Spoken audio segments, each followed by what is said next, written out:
Hello, everyone, and welcome to the Joy Journey podcast. I'm your host, Jillian Shecker, and I am thrilled to bring you the joy method this week. So last week we dove into the practice of joy. We started talking about what is this joy business anyway? This week we're going to be diving into the joy method, which is a formula for feeling good. It is a formula for feeling better. And I'm so excited. I walk you through what it is, how you can use it, what it looks like, give you an example or two, and really support you in feeling better very practically with a simple 7-step method. I can't wait to hear your thoughts on this one. Enjoy. Hey there, it's Jillian, your guide to all things joy, and this is the Joy Journey podcast. Oh my God. Hello, and welcome back to the Joy Journey podcast. All right, so last episode, we were talking about the practice of joy. I'm really feeling called to share like a little bit more about the joy work and what this looks like and feels like and really what it is. So we started with the practice of joy and talked a lot about how, joy is not just for the lucky few. It is a part of who we are. It's also alignment with how we most want to feel. And so it requires us to remember it. Joy requires us to make space for it, to take that space for it and to remember it. So that's what we did last episode. If you want to go dive in, if you haven't listened to it yet. So this week, we're going to dive in a little bit more into what I call the joy method. I'm excited to share with you the history of the joy method. Where the heck does it come from? What the heck is it? And how do we use it? How do we actually use this tool to feel better in our lives? I'm also going to share a few other helpful tools at the end and additional support for any of you who just want to experience more. So where did the joy method come from? As I mentioned in episode 1, the joy sessions began as this heartfelt experiment. Actually, I was doing a 9-month coaching certification program and we needed to get hours for practice. So I thought, what's the easiest way to get as many hours as possible? Or I think my coach, Tanya, said, you could always do a group. And I was like, oh, that is beautiful. And from then on, it all just kind of dropped in. Joy sessions began in the summer of 2018. I hosted my very first round in my living room. This included 4 sessions at the beginning where, these women were just coming in, running in at lunchtime, kicking off their shoes, coming in, sitting down, and gathered to meditate, to journal, to talk about joy, and to align with it together. So these sessions were super transformative. And when everyone left, I really felt like something was missing. I couldn't put my finger on it, but I was just kind of sitting with like, what is missing here? I took some time to reflect. And what I realized was that what was missing was action. So this is what first kind of inspired me to dig more deeply into like, what are these joy sessions and what are we actually doing here? So in my mind's eye, I saw something that I had studied in psychology in university. It was the cognitive behavioral wheel. So I saw, and when I get downloads or visions, like I see things, I just call them downloads or whatever. I actually usually say that Jesus told me. For so many years, I didn't realize that I was getting like these messages. I thought it was just, and I didn't know where they were coming from. So I would just say like, Jesus told me to tell you this. I also realized I was so bossy all of the time. I didn't realize I was like actually getting messages for people. So now I'll still joke and say like, Jesus told me to tell you, or spirit, is guiding me. So if you hear me say that, that's where that's all coming from. But, I feel like I saw the cognitive behavioral wheel and then it all really started to kind of come together. So in cognitive behavioral psychology, and in all forms of psychology, but, from this specific tradition, they talk about, how the feelings impact the thoughts, impact the behaviors, or more so, how the thoughts impact the feelings, impact the behaviors, and how it's actually this wheel. What I saw was like really the thoughts lighting up here, because we could talk about our feelings all day, but what does it look like to actually shift things, like to take full accountability for our lives and shift things? Well, it requires action. And so that's kind of where it dropped in. Yeah, I feel like the steps I just kind of flowed out. I just thought, okay, what do we need in order to like actually feel better? What process do we actually need to go through in order to feel better? And so this is where the joy method was born. And I'm going to walk through the whole thing with you today. But the joy method itself. So I would say, I love to give credit where it's due. I didn't invent the components of the joy method, but it is a formula, a really helpful formula that I did channel, I would say, to support us all in feeling better. So the joy method comes from a combo of, I would say, like my life experiences, cognitive behavioral theory, therapy, or we could just say positive psychology, mindfulness, and law of attraction. Yeah, it was like everything I had studied up until that point was birthed into this formula for feeling better. That's what I called it. Yesterday, I was with my bestie, Mandy, and I said, the joy method is a formula for feeling better. She's, ooh, write that down. So that's what it is. Okay. So this was kind of the integration of all of my life experiences and everything I'd learned up until this point, and then writing out the steps. It just like really, truly, I would say I channeled it, the steps. And I knew that I was onto something because I could see how that had been what I was doing through my sobriety and then also what I was supporting in the world. So since then, I've practiced and taught the joy method in countless ways. It's woven into everything that I do. It's woven into the daily joy journals, both editions, all of the joy session workshops, and all of the joy focus work that I offer. I've actually shifted everything to the joy method, whether it's one-on-one coaching or mentorship, the catalyst work or the advantage, which is like actually working with corporations, companies, teams, communities to support the alignment of everyone involved. So the joy method in and of itself emerged from one profound question. What do we need in order to feel better? Like, what do we actually need in order to feel better? And if you check in with yourself around what it is you desire in those places where you're feeling wobbly in your life, I would imagine, because I've asked countless people, what do you desire to feel better? Very, very simply for most of us. And so, yeah, this is the answer, the powerful blend of meditation, so mindfulness, law of attraction, cognitive behavioral theory, positive psychology, and my own personal experiences. It is a super practical tool. I think of it like a roadmap. Again, it's what I now teach others to go out into the world. We have our 9-month Joy Sessions Facilitator program, and each month we actually dive so deeply into each one of the steps of the Joy Method because it is so deep. And to be honest, I know that I technically created it, but it still like shocks me. I still deepen into it. I've still come back to it. It is part of my daily practice. It is super practical. And not only is it a method for feeling better, but I would also call it a coaching tool. So it's a coaching tool. It's a manifestation method. It's a practical formula for when shit hits the fan. When shit hits the fan in my life, I'm like, okay, well, I know what I need to do. I need to use the joy method. And when I start to just feel misaligned in my life and I start to just feel myself like going sideways, this is what I pick up to use. So the truth is, along life's path, we often forget ourselves. We forget that we are our souls having a human experience. We start to just feel really, really human. And that can feel really gross most of the time. We can get stuck in the suffering. We may start to resist the discomfort and just see life's contrasts or the things we would never choose as happening to us. This is very natural. We might try to numb the pain or the discomfort in order to feel better. I've been there, and there is a different way. There is a different way. And the truth is, I am human, so I still do these things. Like, it's not like we're here to be perfect. I'm certainly not perfect, but there is a practice that involves us, and it involves us taking full accountability for our experience and being willing to step into the work. Okay, the work being joy. I know it's fun. And this is the thing. I'm like, all I do is trick people. I actually trick people with joy because, it feels like, oh yeah, I want more joy. Joy is shadow work. Joy work is shadow work. It requires us to feel all of the feelings. It requires us to show up fully for ourselves, to be willing to move through the discomfort, to have that courage and bravery to move through it, to get to the other side over and over again.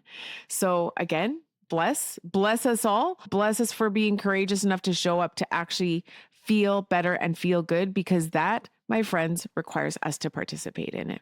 So let's dive into the joy method. Now, I think one thing I want to say about the method, there's technically 7 steps. Actually, when I wrote the leadership edition of the Daily Joy Journal, an eighth step came through, but I feel like it's actually what happens when you work the other 7 steps. And that is that we actually unlock hope, that we unlock hope and that true, like deep level of well-being. So I don't know what to do with that yet, but just so you know, there's more coming there. This is such a deep, deep experience.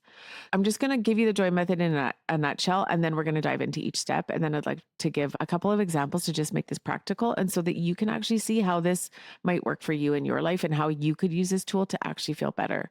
So the first step in the method is the feelings, and it's about giving ourselves room to actually feel. The work that we do is not about bypassing the icky. Okay. We're not spiritually bypassing anything. We're actually absolutely feeling our feelings. We're just not getting stuck in them. So the next step is the thoughts. And at the level of the thoughts, it's around actually just paying attention to them. Paying attention to the thoughts is step 2, so that we can then shift the thoughts. So that's step 3, is actually shifting the thoughts toward better feeling thoughts, because the thoughts impact the feelings, impact the actions and the behaviors. And it's a circle. I'm like, it's a vicious circle, but it could be a beautiful circle when we're conscious about what we're actually doing. So we're shifting our thoughts to better feeling thoughts. Step 4 is setting our intentions to declare what you actually want to experience. Okay. It's about knowing that the contrast is here to give us the clarity of what we truly want so that we can actually focus on what we truly want. We'll dive deeper into this in a minute. And the next step is taking inspired action. So this is where we take full accountability for our dreams and desires. We really step into our roles as the deliberate designers and conscious co-creators of our lives and say, okay, this is what I want. So like, here's what I want. I want to feel better. Here's what I want to experience. And here's like one step forward toward feeling better that creates positive momentum toward that experience. And also says to the universe, like, hey man, I'm serious about this shit. I'm serious about feeling better. Okay. Next is excitement and gratitude, also the room to dream. So sometimes I shift the steps. The truth is they're not linear. Okay. So you could enter working with the joy method in any way that feels most aligned for you.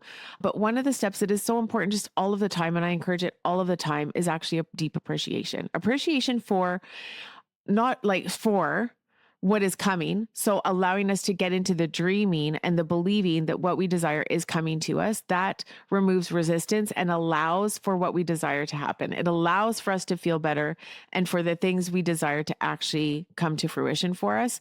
But there's also this level of excitement that is like, I don't know. It gets like, it actually is the easiest way to raise our vibration is through getting excited about not only what we desire to experience, but also what we've already done. So this is where I bring in a whole bunch of focus on self-celebration. Where are you actually winning? What is going well for you? That alone could raise your vibration to support you in calling in more abundance, more of what you truly desire with so much ease. It's the easiest way to feel better is to focus on where you are winning. So celebration energy, gratitude for not only what you already have, but when you're using the joy method as a manifestation method, I like to look at, okay, this is what I'm calling in. This is the experience I desire, but where am I currently experiencing some of this right now? If you can focus on the energy of what you're calling in instead of the actual deep, like practical, physical expression of it, it's like, what is that energy that I desire? And then you're like, okay, where do I currently have that?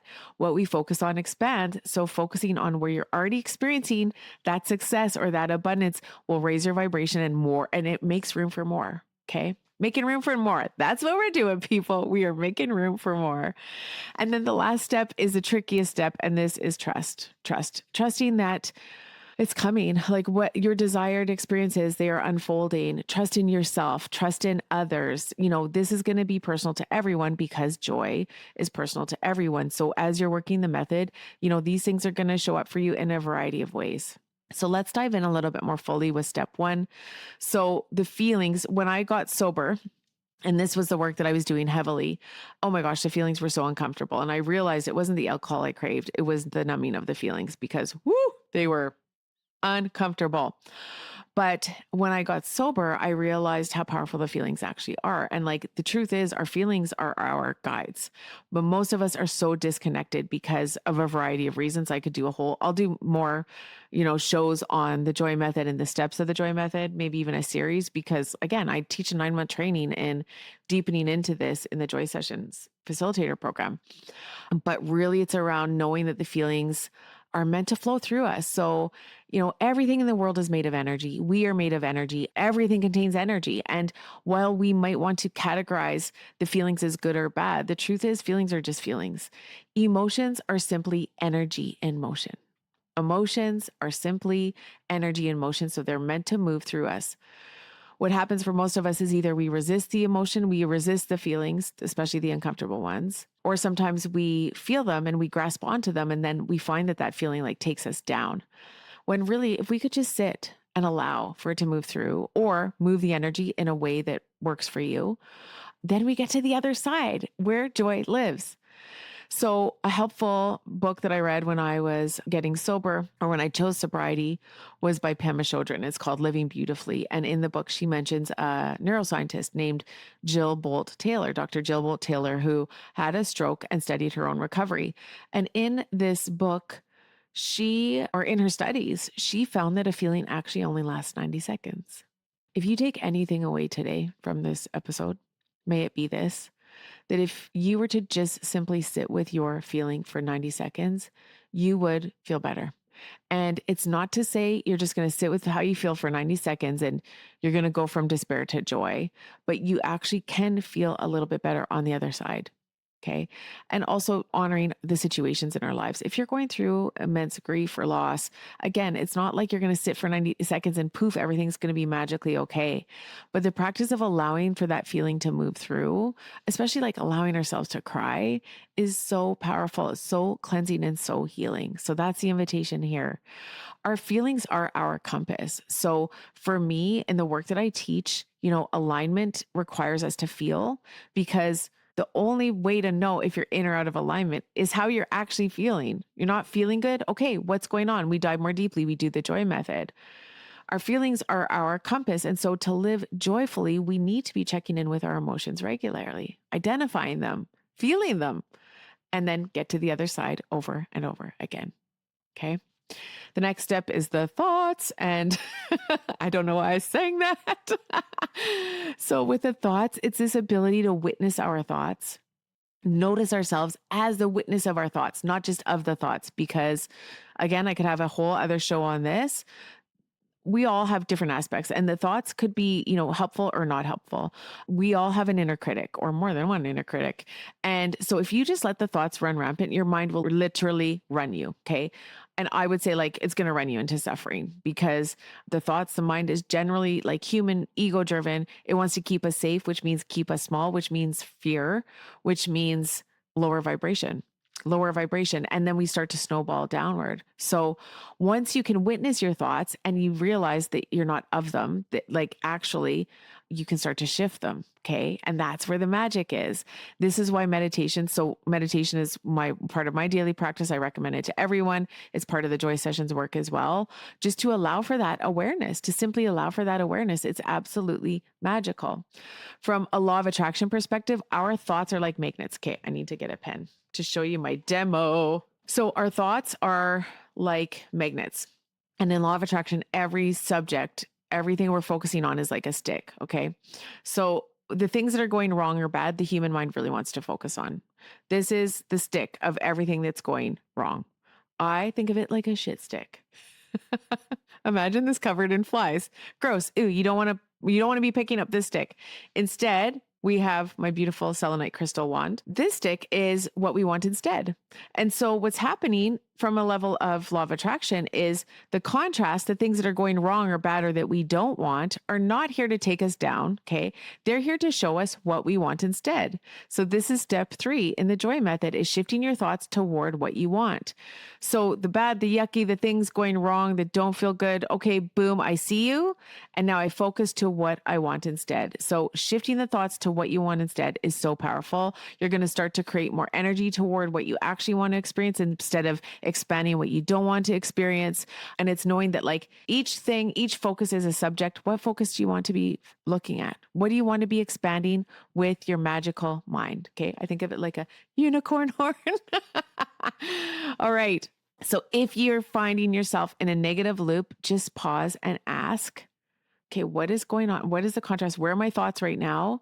And then you could write them all out. This is what I do with clients. Write it all out on the left-hand side, make a right-hand side to clarity. One is the left is contrast, the right is clarity. What do you want instead? Let's shift the focus. Okay, next is setting intentions.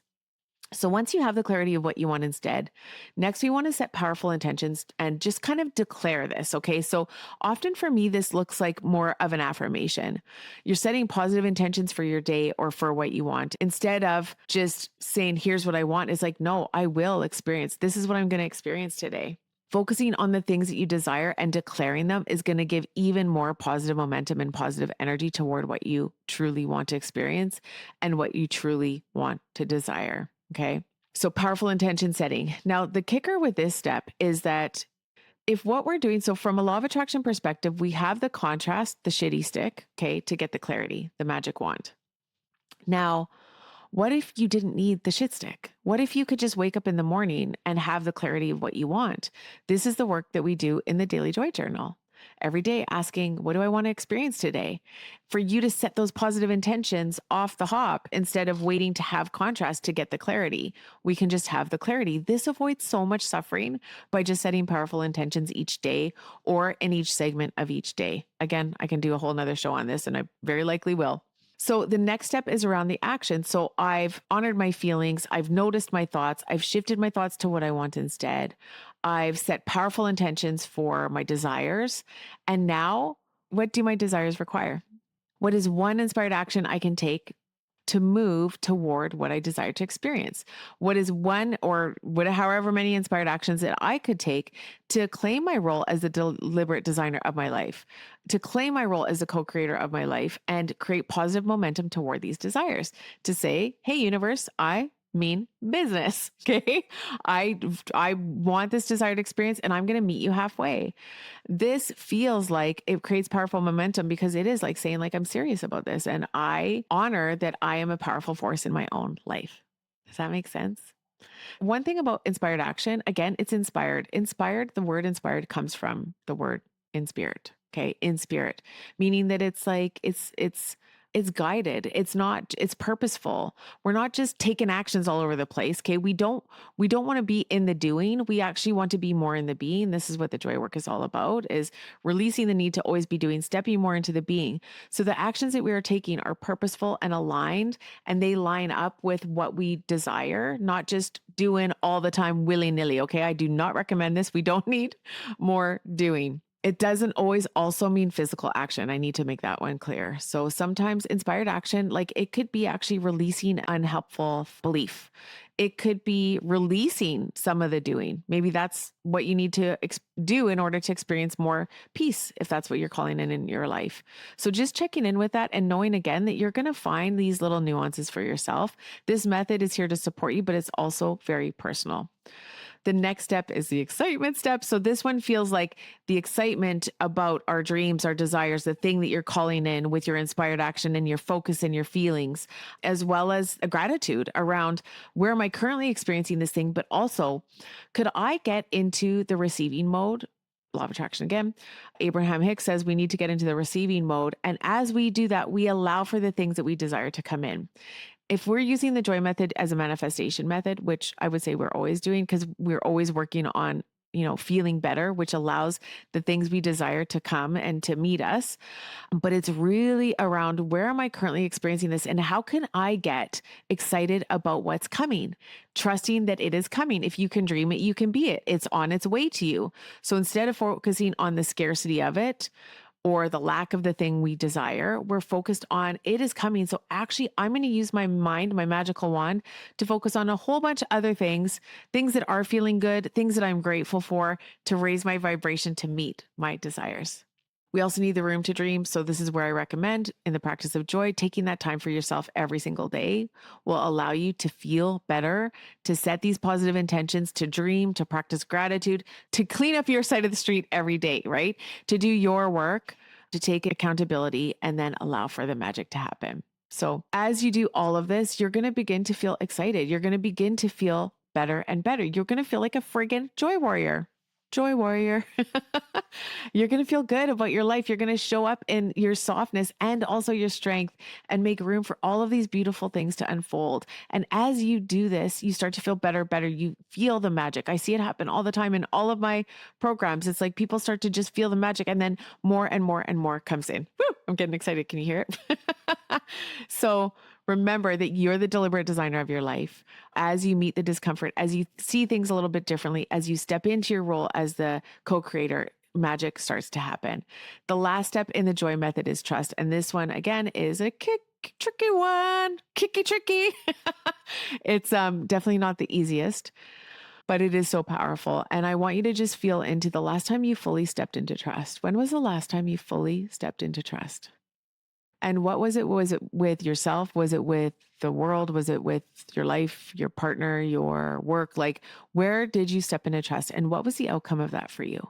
So, what I would say most of our dreams and desires require is for us to detach. I would say most of our desires regarding anyone, anything, our level of attachment can actually block what we're calling in. So it's stepping more fully into trust. And again, this is a practice. This is a regular thing. I need to do this daily. Like, I don't know about you, but sometimes I get into the flow, things start feeling so good. And then you feel like you have to keep it up. And then you like grab onto the wheel and you're clenching so hard. And soon you're friggin' in the ditch again. And that's okay because this is part of the practice. We're not here to feel good all of the time. Like, we are here to actually practice this over and over again. It's part of why we came here. So, what does it look like to step back into trust, to allow for the things you desire, to use the joy method to begin to feel better and really raise your vibrations so that you can feel as good as you can possibly feel and co create the things you're here to co create and dream it in and call it in and experience all the magic that is here for you? So, trust to me, it's really around surrendering. But again, what does that mean for you? To trust that life is supporting you, trust in your joy to guide you, trust in yourself.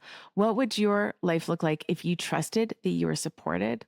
If you trusted that you had everything you need in order to unfold your dreams in this lifetime? What would that look like? I'd love to hear in comments or definitely reach out to me. So, how do we use the joy method? Okay. For me, I use it every day. And for my joy facilitators, like this is something I recommend for everyone I work with and you, I would recommend using this every day. So when you're encountering challenges or you feel yourself slipping, when you feel those difficult emotions, when it feels like it's got a grasp on you, you can use the joy method as your roadmap. So I actually have a guide if you want to grab it. It's a guide to the joy method. I would say like print it out, use it over and over again. I also have two different versions of the Daily Joy Journal, which is literally a 90-day guide to help you to practice feeling better every single day, to use your mind as a magic wand, to honor your feelings, and to actually work the joy method. So I will share those in the notes as well. But if you also want to dive in more fully, well, I've got programs. I mean, like there's no end to like using this in different ways or deepening into the joy method. We've got an 8-week joyful living program you can check out. It's on demand. You can start it today. If you want to guide this work in your life, if you're like, yeah, this is like, maybe you're doing this already and this feels like it's a container or a framework for you to use in your life, reach out. There are ways to do this. We've got the Joy Sessions Facilitator program. There's also mentorship available. So like there's so many different ways to deepen into this work. But I would say bottom line is when you fall into a rut or you're feeling like you're losing your alignment, joy method. Also, when you're wanting to manifest your dreams, desires, and you're like wanting to manifest more of what you desire, maybe you're feeling awesome and you want more, joy method. Run into a tricky situation in your day, joy method. So I think I also want to share a little bit about how I've used it. Like, again, I use it every day. When I don't use it, because I'm not perfect, Well, guys, I don't know. Like just saying, being honest here, I'm not perfect. But so when I don't use it, I immediately feel it. Like I can feel it because my day goes offside. And so then I jump back on. But sometimes I feel like I slip a little, the things going on in the world. Like there's so much heaviness and contrast around us that alone could shift you out of alignment. And so for me, it's using it every day, using the Daily Joy Journal every single day. But also when I feel like there's contrast, when something happens with, friends or family or whatever, it's pulling out that worksheet that I've created for you. It's free. It's like 7 steps to feel better. And I just work it through. And often what'll happen is because we give ourselves the room to feel, first off, that is more helpful. Okay. Literally just feeling your feelings, you will feel better. Then it's noticing the thoughts and the level of the thoughts and the quality of the thoughts. And when I'm not feeling good, like my thoughts are for sure in the shitter. So then it's shifting toward what I want instead. That again, so powerful. Even that I can always start to feel my vibration raising. And then it's setting the powerful intention. Okay, what do I truly desire? Powerfully declaring it. Then inspired action is around what is one thing I could do, one small step I could take toward this experience, this thing that I desire. And then it's gratitude. Like, where can I focus on the blessings? Where can I get excited about what I'm now calling in and co creating? And then trust. Where can I release my control? Where can I release my attachment to the outcomes? And where can I call in more ease, more flow, more surrender? So I use it daily. I've also used it heavily in my business. I've used it recently. I'll do another episode just to share, like, just have some coffee talk and just share like the realness of, this work and what it looks like to truly practice it. But I remember at the beginning of COVID, much like everyone, everything kind of crumbled from a business perspective and like for all, like a lot of us, life perspective. So it was March. I was geared up to go teach joy session workshops at the Jasper Park Lodge for the PJ party. And I had shifted the launch of the Joyful Living program essentially to kind of catch everyone who was doing that session with me. So like if they wanted to step in. So I kind of had pushed things off and redesigned everything to flow after that weekend. I had bet on myself. So I'd invested a lot in support and I was in some serious credit card debt, but I was like, it's okay. It's all coming in. It's flowing. I'm releasing judgment on reality and I'm trusting it's coming in. And then that week as well, that everything shut down, I got dinged for like 2 years worth of tax payments. Bing. So it was a lot. And what happened was, I was like, it's okay. It's all good. I can do this. I'm going to use the joy method, blah, blah, blah. And then the day we were supposed to go to the Jasper Park Lodge, everything shut down. It got canceled and the world shut down, as we know, for more than 2 weeks. Oh my God, I can giggle about it now. So that sucked.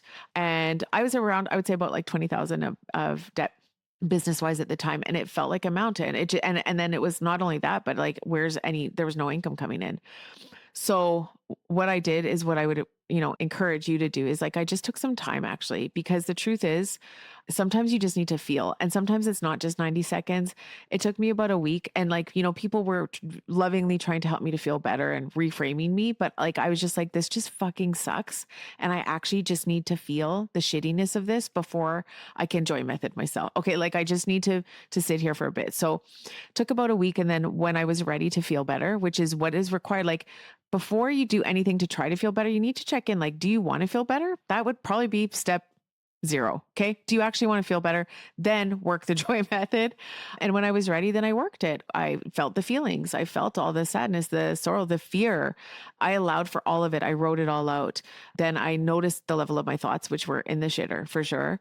It was like, well, the truth was no one was hiring. And where am I going to get the money? How am I going to pay this? This is never ending. Like, the spiral of thoughts. I don't need to tell you what those are like. But then I used that for contrast toward what I wanted instead. And so I was shifting the thoughts. Okay, perhaps this is an opportunity for a shift. Okay, what do I want instead, actually? And what I realized, so I started actually looking for jobs. But as I was looking for jobs, I imagined myself applying for, jobs in the wellness industry or at corp companies to be part of their teams. I just felt like the sadness, like, I don't want to do that. Like, I want to use my work. Like, I want to bring joy to these places. I want to do joy sessions at these places. And so that is what actually inspired me to call in. Like, that whole situation felt like shit, but it inspired me to call in a whole new arm of my business, which was the corporate and like the wellness arm of my company.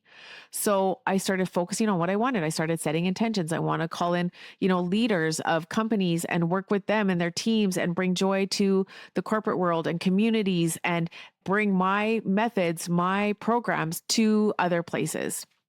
2 months later, I got my first opportunity with an amazing leader. His name's Chris. He's awesome. He's the reason why the Joy Journal is in the world, the Daily Joy Journal, because he threatened to publish it if I didn't. We started working together, and then he hired me to work with his team, his wife, and it just allowed for I was back in flow. So within 6 months, I was down from 20 up plus 20K in my business. And I attribute this to the joy work. Absolutely. Like that allowed me to get back into the joy zone, to feel better, to raise my vibration, to really use the contrast I was experiencing as energy toward what I wanted instead. And then I was able to co-create another experience. So that is my example. Okay. I have so many more. Did you like that one? Do you want to hear more examples? Like literally, I use it all the time and I've used it more than once in my business to pivot where I had to. And so I think it's a super powerful business tool. It is a tool that I love bringing into companies, corporations. If you want me or any of my facilitators to come in to bring this work to you, like it is an absolute game changer. The truth is awareness plus action equals alignment. Okay. I call it the joy leadership formula. Awareness plus action equals alignment. So all of this work allows for us to align with our natural state of joy and joyful abundance. Okay. I think I'm going to end it there. I want to encourage you to check out if you want to dive in more, with free tools, the Daily Joy Journal, which is a 90-day practice to support your alignment every single day. We've got an 8-week program. There's a facilitator program. There's our Joy Club. Join the Joy Club. In the Joy Club community, you receive weekly love notes from me, essentially, just reminding you and touching base with you. We also have a free Joy Club community in Facebook as well. So encouraging you to join at the level that feels good for you. I am so excited about what gets to happen now that you have this tool, and I love hearing from you. So please reach out. Let me know how this is working for you. Let me know if you have any questions. Let me know if there's anything you want me to dive in more fully, because I'm more than happy to. And this is just the beginning. I'm celebrating you. Thank you for showing up for yourself. Thank you for showing up for your joy. Here we are. Lighten up the world from the inside out together to our joy. See you next week.